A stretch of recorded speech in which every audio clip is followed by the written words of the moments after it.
الحمد لله على إحسانه ونشكره على توفيقه والامتنان،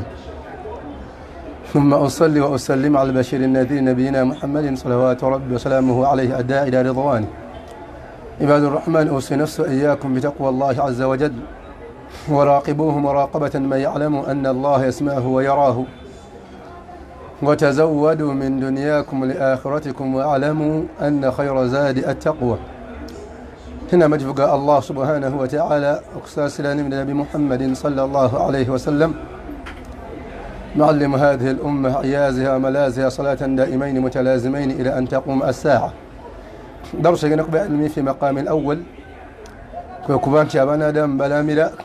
إبان غاليونا سيغالانغا توسغامد الله سبحانه وتعالى نوكبانغا تقبع نبي محمد صلى الله عليه وسلم. درسي في بلايا بملائكة نجينا كوا باتي يا كبيري شيخ بيت بملائكة بموكلون بالأجنة أبقول لكم بروغرام زو كتامبوزا ebitonde mu lubuto za nnabaana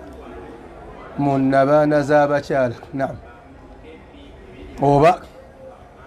kituyita okuba nti omusajja spam ze zitambula okuyingira mu ovum, okuyingira mu jjiri omukyala mu mbeera efaanako bwe kyamwarabu kyayita hayawaanaati almanawiya. Naam, bwe tugamba ajinna kiva mu kigambo ijtinaa'i, okwekweka, okuba nti ekintu tekirabika. Yensonga lwaki ejjini liyitibwa jjini, ku lw'okubanga la nastati'na aljinna, tetuyinza kuba ntulaba amajinni. Ekyokusatu, omuntu wagudde bamuyita majnuun ku lw'okubanga abanga ikhtafa'na nga yatwekekako fil fahm, mu ntegeera, nga entegeera gyategeera ndala. Nakulumu abasajja bakufaaru bagana nabi Muhammad sallallahu alaihi wasallam amuteekera egamba nti ambihi jinna, ambihi jinna, ngobaali kama jinni. Kati nekibanga majnuun, amajnuun ku lw'okubanga aba ali mu nsi ye gye tutamanyi, ng'ate naffe tulowooza nti omusajja muguwa ddalu kubanga byakola si bye tukola. Wakadhalika aljanna, nejjana ejjana Allah subhanahu wa ta'ala tukweka, ejjana Allah subhanahu wa ta'ala tukweka, wanga kimanyikiddwa nti ejjana kifo kya bbeeyi Allah kyagenda okubanga assaamu abakkiriza. Kati mbeera efaanako bwetyo njagadde kubanga tudda fi maani lughawi, mateeka g'olulimi olwabu ne makulu g'olulimi olwabu, tutegere ekigambo almuwakkaluuna bil ajinna, bamalayika abakola ku puroguramu z'ebitonde byonna ebitambulira mu mbeera ya fertilization, nti ente erinyidde, ennume erinyidde, ente enkazi, omwana agenze, mu mbeera efaanako bwetyo bamalayika abakola puroguramu ez'okubanga batambuza amagi ago ne sipamu z'okubanga zidduka okusinkana ejji. Sheikh yasembesa aya egamba nti huwa a'lamu bikum idh ansha'akum min al-ardi, Allah yasinga okumanya abaana Adamu kubanga yabatandikawo mu dduniya muno. Wa idh antum ajinnatun fi butuni ummahatikum, nemwali nga mukyali majji, mukyali mazzi mu nnabaana za maama bammwe. Fala tuzakku anfusakum huwa a'lamu biman ittaqa, temugeza ne mwetukuza tukuza, Allah yasinga okumanya abaana Adamu abasinga okubanga bamutya. Otogera bamuwakkaluna bil ajinna, Sheikh yasemesa hadithi ziri ssatu. Ekisooka kyemba mumanya nti Allah subhanahu wa ta'ala amanyi buli ekiri mu nnabaana ya buli kikazi. Banna akhira kibayita ghaibiyat khamsa, Allah byeyesigaliza ebitaano. Allah yamanyi mata taqumu as-sa'a, eqiyama kigenda kuyibeerawo ddi. Allah yamanyi kyekigenda okubeerawo enkya. Allah yamanyi ma fi al-arham, ekiri mu nnabaana z'ebitonde ebikyala. Allah subhanahu wa ta'ala yamanyi bi ayi ardin tamut, wawe ogenda okufiira, ogenda kufa ddi, mu mbeera efaanako bwekyo. Inna Allah alimun khabir, Allah subhanahu wa ta'ala mumanyi ate kakensa. Otogera ku rahim, nabaana au mufuuko wa kizazi, mu Swahili bakiyita ensawo ezitudde omwana, tugimanyeko bino wammanga. حديث أنس بن مالك رضي الله عنه عند الترمذي لمحمد صلى الله عليه وسلم ويقامت إن الله وكل على الرحم ملك الله يسى ملائكة كن نبانا يابو لمشالة نبانا يابو لمشالة وملائكة ثمة ملك لم تذكر في كتب الحديث ولا في كتب العقيدة ولا في كتب الزهد ملائكة يقرأ لين ولا الله يقام ملك إن الله رسول يقام ملك إن الله وكل على الرحم ملك ملائكة ملما الله تقام بها من يوم ما ينتهي وبكى بالجو سينغا تابتي والسينغا بالا ولا حديث محمد صلى الله عليه وسلم تقام الله يسكن نبان ملائكة إذا وقع في الرحم نطفة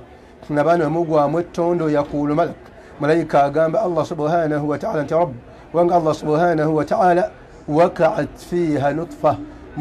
مجنزي مكتي التون من نبان wabula ettonde eryo kwe kuba nti spams z'omusajja zidduka nga spams zikolebwa ekitibwa prostate gland eyo gland yekola okuba nti ekola spams yevaako ne semens aga amazzi agalikiza spams okuba nti zidduka Allah subhanahu wa ta'ala yassaawo ekiragiro kye ne program okuba nti spams zidduka kubanga omusajja one ejaculation yafuna spams ya salam emitwalo musanvu one ejaculation oluwandula lumu emitwalo musanvu wabula Allah subhanahu wa ta'ala wadembo okugamba nti njagalako zino sizaagala njagalako bbiri okuba nti zidduka okuba nti virusi vya maji ya kizazi kukimbia paka kuingia katika yaye la kikike okuba nti spam zidduka okuba nti ziyingira mu G to penetrate na ovum kwa ziyingira mu G ery'ekikazi manyi besemesa aya egamba nti qutila al-insanu ma akfara min ayi shay'in khalaqa min nutfatin khalaqahu faqaddara Allah okulaga nti omwanadamu aliko ekikolimo lwaki akafu ajemera Allah subhanahu wa ta'ala katunulire Allah subhanahu wa ta'ala yamutonda Allah yamutonda mu matonde oba mu ttonde faqad min nutfatin khalaqahu faqaddara Allah liyagerageranya n'agamba nti buno obungi bwa spams ne chromosomes obujja okumala okubanga pampawo yazaalibwa ebujja okumala okubanga kasagga azaalibwa mu mbeera efaanako bwekyo faqaddara amanyaga nti faqaddara kitegeeza Allah subhanahu okuba nti qaddara Allah yagerageranya n'abanga ategeka obungi bwa spams ezeetaagisa okuba nti atonda ekitonde imma balongo oba omu kyemutera okugamba nti identical twins abalongo abazaalibwa nga bali mu nsawo emu nabatali mu nsawo emu abasheyalinga rahim gyemuyita nabaana placenta yemu nabyo byonna tubirabulabi nga bimaze kugwawala programu ya Allah subhanahu wa ta'ala Allah aba yagitegeka dda mu mbeera efaanako bwetu min nutfatin khalaqahu faqaddara Allah kwe kuba nti agera n'ama nti obungi bwa spams neetaaga zino sizeetaaga oba neetaaga zikana bwe ziti amanyiraga nti faqaddarahu kitegeeza faqaddara okuba nti Allah subhanahu wa ta'ala agera ebbanga lezimala okuba nga fertilization etakinga place ka spams z'omusajja okwonooneka ziba active okumala ebbanga lya ssaawa 24 olunaku lulamba paka wezifuyiwaako empewo okumala ebbanga lya ssaawa 24 ne zikala neziba nga tezikyalina mugaso naye neziba nga zigenze bugenzi ku ssuuka omukyala essuuka eyo n'aba nk'engeri gyagizannyisa asobola okufuna olubuto olwaki olwokubanga bitonde ebiba biramu ate bitambula nga bintu ebiramu abantu batamanyi nti bikula era bitambula era birina obulamu obw'enjawulo mulimu amata gakula era amata bujasanga nti amata gaba nga gali kiriya bulungi nga tegaliimu mazzi osobola gassaawo ne gamala ennaku eziwera nga tegali mu firiji naye nga tegafa nga gakwata bukwasi nakweyongera buka ekyalo ekikula kyoyinza okuba nga tomanyi oba kyotasanko birowoozo ge amagi kati ennaku zino abalungi enkoko bakimanyi nti ejja enkoko wadde eribisa olirwawo shero eyongera okuguma era liba lissa olissa mazzi lifulumya bubbles kyega livaamu oxygen kati ne sipamu z'omusajja zibadinamu Allah subhanahu wa ta'ala mu Quran kiyita amshaj nabtali fajalnahu sami'an basata ad-dahr Allah okuba nti agatta amazzi g'omusajja n'amazzi g'omukyala kama yaqulu ibn kathir fi tafsirihi yagamba nti almau lmara amazzi g'omukyala wa mau rajul amazzi g'omusajja idha ikhtalata allah wabanga amaze okugatabula kibakita amushaji negakola negabeera wamu allah nakolamu engeri y'ekinyamanyama oba ekisaayisayi omuzungu kyayita zygot mu science ekyo nno kikolebwa ku program allah subhanahu wataala gyaba yagadde mu mbeera yonna baddu ba allah subhanahu wataala kati wetugaba muwakkalun ala rahimi oba muwakkalun ala ajinna kwe kuba nti spaamu zizidduka nezidduka mu kkubo allah subhanahu wataala lyategeka paka wezisanga neziyita muzemuyita fallopian tubes okitegewa zemuyita tubes oli agati yafunye olubuto kubanga ya tube blockage embeera efaanako bwekyo obula zidduka allah subhanahu wataala zaba yagadde okuba nti zikola fertilization ku ggi zaba yagadde mu mbeera efaanako bwekyo kani wabeerawo ebbanga omwana adamu lyamala nga aline mukyalo we mu nsonga z'obufumbo ngenda agamba tafuna lubuto ensonga z'olubuto okuba nti lukwatayo you don't conceive oba omwana aga nti I conceive ezo ziri mu buyinza bwa allah subhanahu wataala nga ne bapima nti neddo ne spam zintono low spam accounts omwana ne bapima nga spam zayina nnyingi naye tezirinaako mitwe mujja kusanga sheekhe yawanika ekyo kyata mu'jizatu al-ilaaj bil-Qur'an ng'alaga mbanadaama batasoma dduwa mu kiseera ky'okwegatta allah asobola omugeya naaba nga afuna ejjini erinywa spams ezo nga mugamba ntone nga temumanyi nawe lwaki zikendeera oba okuba nga zifuluma sidnamu okuba nti ziriiko mitwe oba mikira yagamba nti kad yakunu ljin sokolawo mwattu jinni oba shaitan yaqudu nga lituula fi botestanta arrajul tibamukemuyita prostate naye ensonga lwaki abazungu boogera ku widening of the prostate okuba nti prostate yegaziwa naye tamanyi kikigigaziya bagagamba yagaziye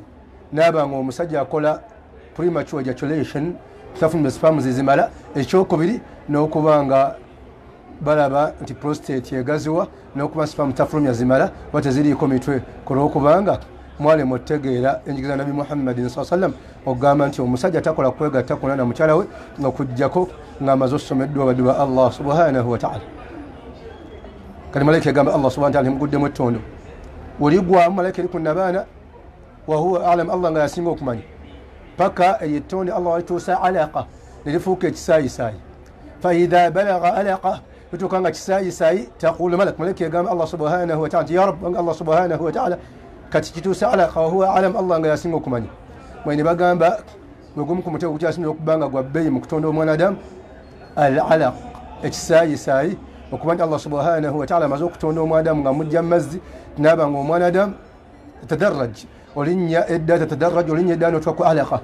allah kyogera mu quran alkarimu yagamba sabbi isma rabbika al-a'la alladhi khalaqa fasawwa allah yagamba iqra bismi rabbika alladhi khalaqa al-insan min alaq naam allah yatunda omwadamu nga amujja mu kisaayisayi allah aliumba binadamu kutokana na kipande kya damu allah tunda omwadamu nga amujja mu kisaayisayi hatta paka watawe ebbanga omwadamu nafuuka mudugha nafuuka ekinyamanyama wataqulu malak malaika neyagamba allah subhanahu wataala nti ya rab wanga allah subhanahu wataala kati mudugha kinyamanyama wahuwa alamu allah nga yasinga okumanya wano ku rahimi kunna abaana muyingira bamalayika ababiri malayika asooka yoyo owokubiri yajja mu hadithi ya ibuni masud radiyallahu anhu atawil rasul sallam yagamba nti inna ahadakum yujma khalqahu fi batni ummihi 40 yawma mummu matto butonde obukuŋŋanyizibwa mu nnabaana ya maama we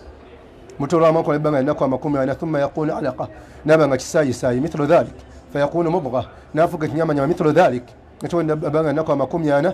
thumma yab'athu allahu malakan allah naatuma malayika fayu'maru bi arba'i kalimatin allah najigamba ebintu bimeka ebintu bina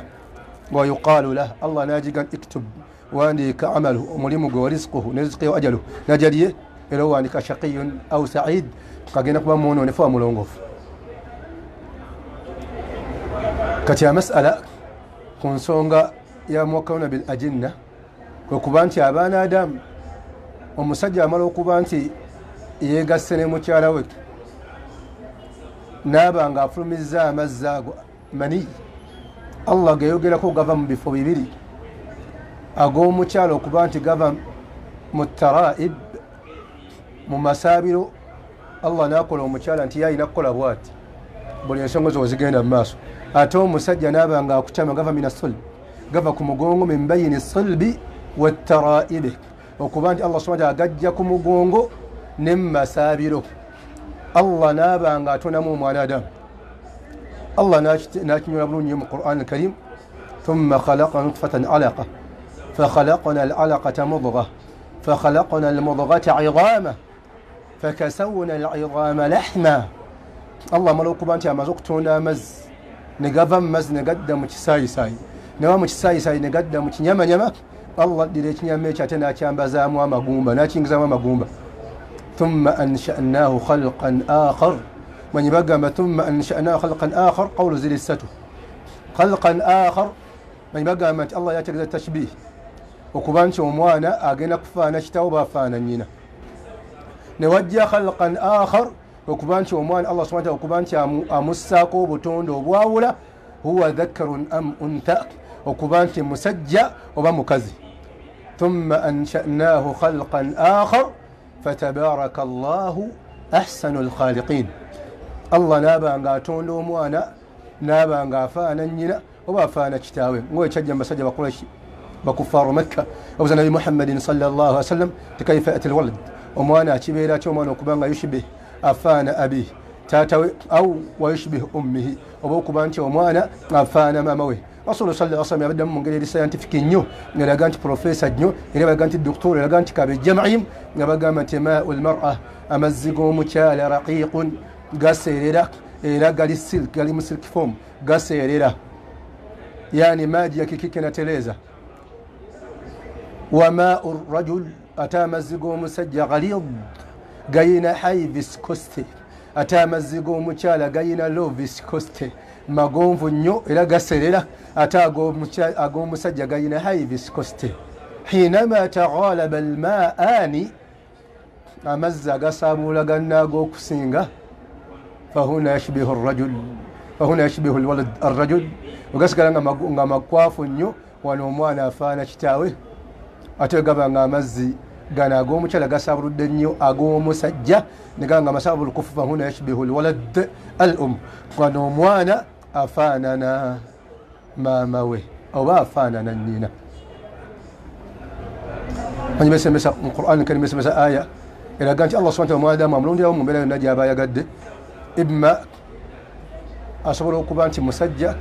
allah n'amulonderawo okuba nti musajja oba mukazi n'amulonderawo allawnu mweru oba muddugavu ناملون طويل أو قصير ممكن وموانف هكذا بس آية قامت وربك يخلق ما يشاء ويختار ما كان لهم الخيارة الله سبحانه وتعالى تنشأ قدت ناتشلون لو وكبان تشكازو باتي سجا تيمكيو باتي وانفو تيجينا كوانغا إلى مبيري فانا كوبويتو كتب ملائكة أبتامبوزا سباموزيزو n'okuba nti bakola ku puroguramu ya nabaana allah subhanahu wataala yagiwa puroguramu ey'enjawulo wemala okuba nga erina kyetadde eddayo mu kifo kyayo kuba nabaana ekwata mu ngeri nga wonoogamba magalo oba nga abantu beneekwata mu ngalo omwana bwe wagenda nga akula eyongera kunyweza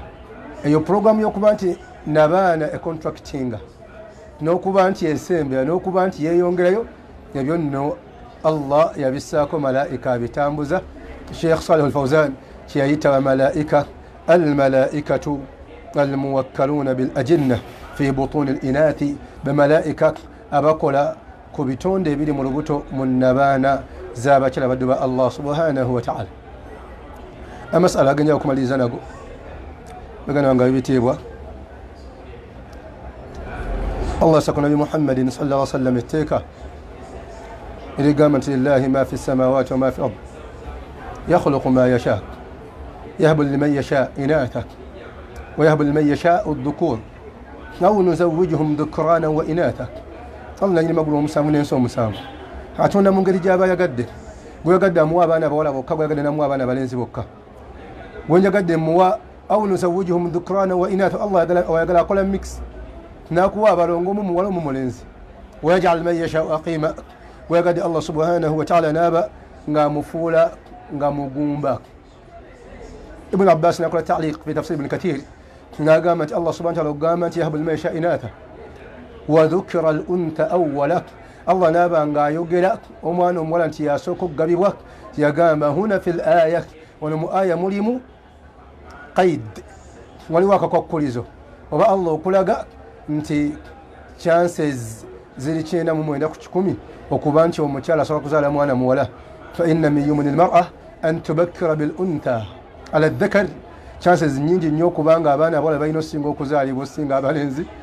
annaha dhakaraha Allahu awwala kubanga Allah bwe yasooka okuba we yali agaba yasooka okubanga agaba. Era wa min thamma ne kano mukongereko mukategeere yensobola Allah agenda okuleeta hukumu y'okuba nti tuwasa abakyala asukka ku omu nga Allah mu kutonda mu programu ze kimanyikiddwa nti abakyala bajja kuba bangi osinga abasajja badde wa Allah subhanahu wa ta'ala. Yahabu liman yasha inatha wa yahabu liman yasha adh-dhukur. Daga kulwokuba Allah subhanahu wa ta'ala a'ata al-mar'a al-untha. Allah yawa omukyala ekikazi okusooka min al-dhakar min an yu'ti al-untha adh-dhakar okuba nga tannaba kuwa kikyala kikazi. Wafumula seeka etegerekeka nti Allah ekikazi yakiwa chances nyingi okuba kizaala kikazi kinnaakyo okusinga kiwa chance eyo ekikazi okuba kizaala ekisajja. Olwaki ku Allah mu kugaba yalaga nga ayina asooka kugaba baana baki baana bawala. Olwo aya egamba yahabu liman yasha inatha wa yahabu liman yasha dhukur. Qawlu gyensembyayo ku masala gano aga malaika kyekigambo kisumi mu aya ekigamba nti thumma ansha'nahu khalqan akhar. Naiko ono awandiika ebyo musajja wa mukazi ashaqiyun am sa'id oba naye abatamanyi akola mulimu ogwo. Tugambye nti tamma tamala malayika gwetamanyi linnya nade isimu kisimu etumanyi limanya ge yani wabula Allah asusama tugambye malayika. Thumma ansha'na khalqan akhar tugambye qawlu zilisatu. Allah okuba nti omuddu ono mukuba okuba nti amutonze okumufuula okuba nti musajja oba mukazi. Allah mufuula ekitonde ekyenjawulo oba okuba nti afaanana mu nfaanana wano afaana kitaawe afaana mama we. Niwajja khalqan akhar qawlu yuksatu okuba nti Allah subhanahu wa ta'ala omwana Adamu programu ze ezigenda okuba nti zimutuukako kuno ku duniya agenda kuba kimubeera efaanako bwe bitawandiikiddwa ne malaka ono. Amaleka tewandiika nti agenda kuba president nedda, tewandiika nti agenda kuba kino nedda. Tibaganda banga bitiibwa kyemma mumanya nti Allah subhanahu wa ta'ala sukulumya ebitonde mu mbeera gy'aba yagadde ekirala nti abakyala bazaala wala programu z'abaana bano ziba zakulembera dda. Allah nga we yagamba nti walaqad sabaqat kalimatuna li'ibadina al-mursalin innahum lahumul mansurun wa inna jundana lahumul ghalibun. Kyebayita al-imanu bilqadari sabaqa. Nange samanya nti naaba mulenzi naawe towamanya nti oliba muwala mu mbeera efaanako bwekyo. Bwe bagamba nti hadha min astari rrahman kiri mu byama bya Allah subhanahu wa ta'ala nga teri mwanadamu ayinza kuba nga yattali alayh ayinza kuba nti abituukako nakuba nti abimanya wabula Allah subhanahu wa ta'ala yabyesigaliza mu mbeera efaanako bwekyo badde ba Allah subhanahu wa ta'ala. Sheikh yakiggala ne aya egamba nti ala ya'lam man khalaqa wa huwa al-latifu al-khabir. Mulowooza tamanyi Allah nga ye yatonda nakussaako obukazi gwa buyina naawe omusajja nakussaako obusajja gwa buyina. Ala ya'lam man khalaqa al-latifu al-khabir. Gwefuule kabejja ogambe nti omutima gwakaloba ojooge Allah subhanahu wa ta'ala ogambe nti enkola binnyumira. Ala lil-istighrab ya'lam man khalaqa wa huwa al-latifu al-khabir. Kyemugamba tamanyi oyo yakutonda kakensa omukwata mpola ate nga kakensa badde ba Allah subhanahu wa ta'ala. Aya eno tugirowoozeeko egamba nti huwa a'lam bikum idh ansha'akum min al-ard. Allah yasinga obbamanya embeera zonna. Wa idh antum ajnatum fi butun ummahatikum okuva edda nga mukyali buzizzi mwenna baana z'abamama bammwe era mu Qur'ani mulimu ayati eziraga nti tulina kubanga tuli banjawulo mu ntegeera, tulina kuba banjawulo mu bunene buwanvu buki. Olwaki? Kulwokubanga ebyo biri mu puroguramu za Allah sunnatullah fil khalqi atadrijiya ezijja zitutuukako mu mbeera yonna yonna. Allah kyeyagamba nti inna sa'yakum la shatta. Shatta jamu wal asl shatit wal mufrad shatit. Kati Allah gani inna sa'yakum la shatta,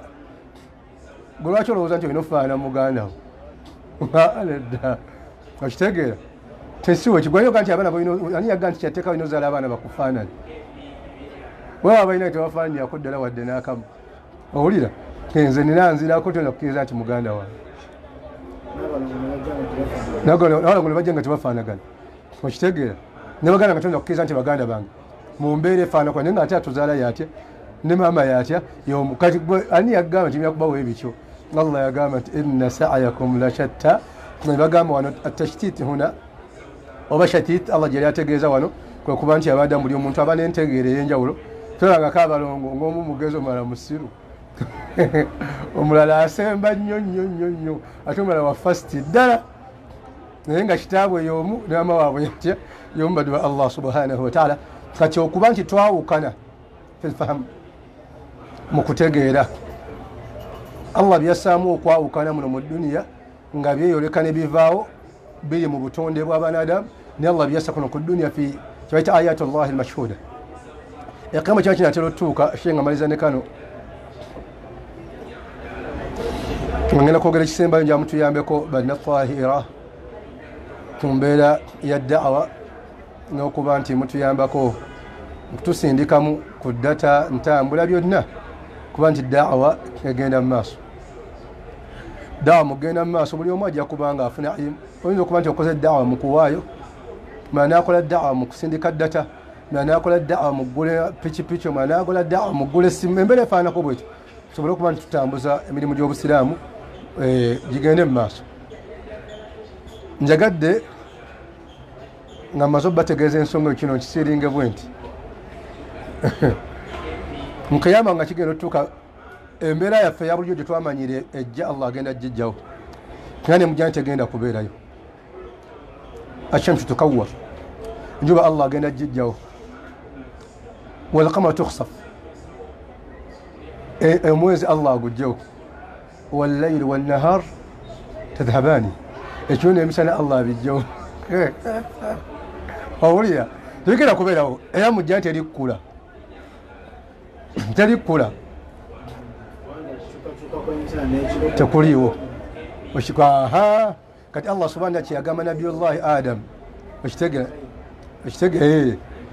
kati famahuyani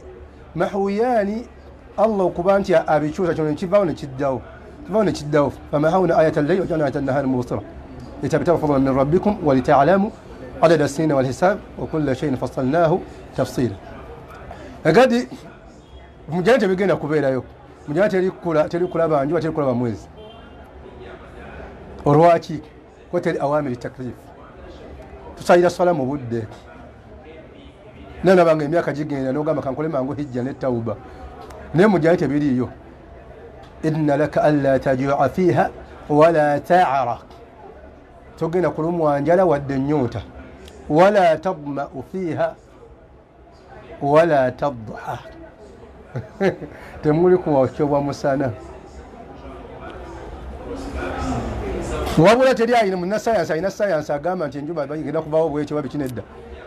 Babawo betaba atheist abavaako science bagamba everything happens because of nature. Bagamba who brings that nature, they don't know. Okitegera, they ignorant about that. Wabula ekyo Allah yakibawa yagamba ya'lamuna zahiran min alhayati ad-dunya wa hum anil akhirati, bino bya dunia kungu sayansi wa wano mwangu. Ne waliwo oli sayansi abaganda bagamba owebuziba nga Allah yamutugambako bugambi nga ali beyond research nga toyinza kubanga okikola okizabadde ba Allah subhanahu wa ta'ala. Kati ku rahimi eyo marhala mutene w'omwadamu gwayitamu. Lwaki ndeese ensonga eyo banna tahira n'abayizi abatulaba? bweirevu omuntu gyabeerako tamanya leva eddako nedda oba oli eyo ng'ogamba nze mu lubuto nalimu ne mu lubuto nabeeramu nabe nga maama wange atambula bw'atambula n'enzira eno n'ensamba tteke era agenda kuza nendaba omusawo ng'aleeta omukono ne gunkoona ku bigere nendaba nsundwe ng'eyabika omuntu wabeera mu rahim la yadri ma yaka aba tamanyi kiki kigenda mu maaso fi dduniya kuno ku duniya wa idha dakhala fi hayati ddunyawi ate waayingira mulamu bw'oku duniya aba tamanyi ma hadatha fi rahimi nakyali munnabaana nja olugalo luveeyo bulungi wa idha dakhalta fi hayati ddunyawi oyinga mu bulamu buno obw'edduniya era oba tomanyi maatha sayati fi lqaburi mu kaburi kyekigenda okubeerayo the conkshuwa ndi wa mujjana munkar ne nakiru manyi obafaanana no kati bange wakadhalik omuntu wayinga fi hayati albarzakhiya mu kaburi tayinza kugamba nti nze manyi ebigenda okubeerawo muki olunaku lw'eqiyama ngenda kulaba allah subhanahu wataala njakuima wati guniyamulako nedda kati allah yajja atukola mu mbeera efaanako bwetu nga buli marhala gyovaako oba tomanyi bigibaddeko era bino mitera okugamba nti jajja yandoosezza naŋŋamba ekyapa tebakitundawo ntemutundawo ezo shayatini emizimu gye gibatawaanya omwadamu allah amala okuba nga amukutulawo ngaekyajja muhadith nabi muhammad salama yaga nti idha kana ahadukum inqita min adduniya allah nga kutuddewo tewaliyo byandaga muntu teri bya pasipooti teriyo kcca mukabuli joga tewali kwesimbawo oba ntegeka bulungi ate revenue teri kulya teri toyi onakime toyi mukupoloti yange inqita min adduniya kenogamba jajjangamba tebatundawo talina kyagenda kukozesaawo inqita min adduniya iqbal ila alakhira rabbuna tabaraka yaqta'uka ibn qayyim yagamba kifaana ng'omuntu waana yeebaka n'azuukuka allah kyeyaga nti wajalna allayla libaasa wajalna naumakum subata kitegeeza qat kiva mu kigambo sabt lwaki sabt kulwokuba allah yagandanga abakuffaaru okitegeera okuba nti wala taidu fi sabt okitegeera alqat era barabaine nga tubazita nialu asibt oba nialu sabt bakutulankutule madbuq min aljild basalansale wajalna naumakum subata okuba nti otulo taqta'uka tukutulawo an alfahm walaqil wahatta la tadri ma yajri hawla oba tomanyi kigenda mu maaso nti omwadamu wava mu bulamu bwa nnabaana okitegeera aba tamanyi biri mu nnabaana na biki nagenda okwaba nga taata wange yegatta ne maama wange amazzi ne gayingira mu ggi lya maama tabiyinza binnyonnyola oba ntegerekeka wakadhalik kyemutera okugamba nti jajja naŋŋamba jja tugende eno nandoosa ennyumba yange lwaki mwagijjeewo biki nedda kulwokwata ennyumba eba tekyamugasa eba tekyamugasa buli obulamu bwaba ayingiddemu buba buki oba bulala nnyo emmotoka eba tekyamukola ki tekyamugasa kulwokubanga yaqta'uka allah an hayati dunyawi watadkhul fi hayati albarzakhiya kyebayita obulamu obwejjigi obwakanyigo albarzak kitegeeza alhijab okitegeera allah okuba nti asaawa gitoyinza kubanga odda ku duniya ate obaawo wakati nga ne ku akhira togenda wabula nga oli awo oba tutegerekeka kati abantu babeera mu kabuli nga teri buli omu amanyi kifa ku munne wabula ate nga allah subhanahu wa ta'ala buli omu amubonereza otera okubeerako mu masijidi ng'ogenda kusomesa si bwe guli oba obanga olina ddala osuja okwata oyina okwata tampa oyina okwata sheikh Salim Mubosa okwata sheikh Nokibuuka ne masijidi awo buli muntu aba ayina ebizibu bye oba muto oba mukulu oba mukadde oba kyoba mulema wabula la tastati an tattali ala afkar al-akhir toyinza kuba nti omanya bifa mu bwongo bwono wabuli omu aba mutebenkevu bwati ayina enkalo mu bwongo allah ng'amusibye ya fiizi eba yeeyo ego asibye yale nti eba yeeyo okitegeera kati ne mu ddunya bwetyo tutambula oba tomanyi bifa kwoli kati n'omuntu bwafa Allah amukutulawo entegeera ye ku by'edduniya tebaawo nyagadde baganda nga bakitegeere n'omwana Adamu ebbanga lyamala nga avudde mu nabaana ya maama we nga talina kyakola talina kyamanyi badde Allah fa ababisaamu shiriki nti kasobola abaalanga balongo simanya atonda bamuyita kizza addira ku balongo simanyi biki nga yo katemba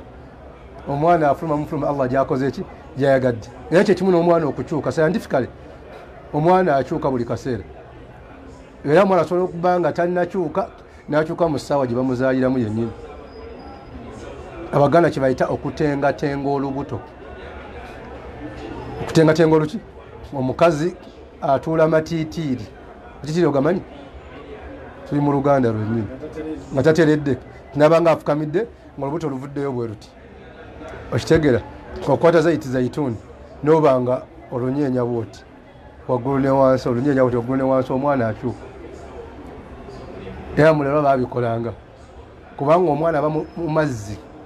okukyukako yenyeenya sayidi zonna wabula era asobola maama bwe yekyanga wano ng'agenda kuzaala ng'ate era omwana asobola okukyuka n'ava omutwe ogulina ofumya nawaddayo amagulu mu kwekyanga kuno Allah kyeyayita mu Qur'an al-Karim thumma sabira yassara ekkubo eryo Allah yaliggula n'abanga alikwanguyiza Ibn Qayyim n'aga nti Allah ssaawo bisatu aleeta al-makhad ebisa n'aleeta al-fathatu al-rahimi n'assaawo ekkubo ku nabaana ekirala Allah n'assaawo n'amazzi mu kye muyita ensundwe okwabika هذا مسألة إرادة وتيدنني الله ولكني والله عليم وبارك الله فيكم ونفع بكثرة من أمثالكم السلام عليكم ورحمة الله وبركاته